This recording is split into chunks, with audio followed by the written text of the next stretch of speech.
वसई विरार शहरांमध्ये तुफान पाऊस सुरू आहे।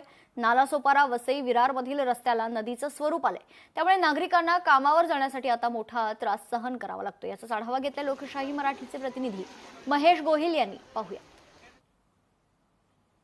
वसई विरार शहरामध्ये गेल्या 2 ते 3 दिवसापासून मुसळधार पाऊस जो आहे तो बरसायला सुरुवात आहे। मात्र मी सध्या उभा आहे नालासोपारा स्टेशन परिसरात। आपण पाहू शकता रस्त्यामध्ये जवळपास गुडघ्याभर पाणी हा साचलेला पाहायला मिळत आहे। त्या पाण्यामधून नागरिक आपली वाट काढत घराकडे जायला निघालेत।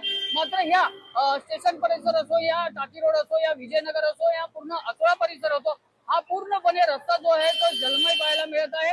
वसई विरार महानगरपालिकेने हे देखील आवाहन देखील केलं होतं का काम असेल तरच घरातून बाहेर पडावं। मात्र त्यामुळे पूर्णपणे रस्त्यावर जो पाण्याचा आनंद घेताना नागरिक पाहायला मिळत आहे।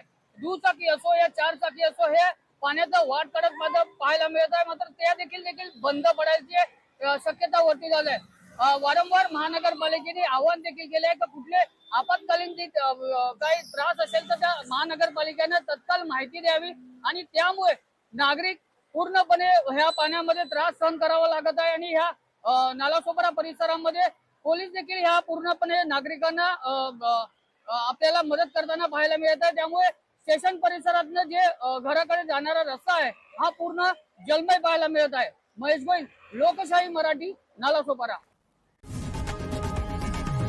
लोकशाही मराठी ऐका, पहा, जागरूक रहा।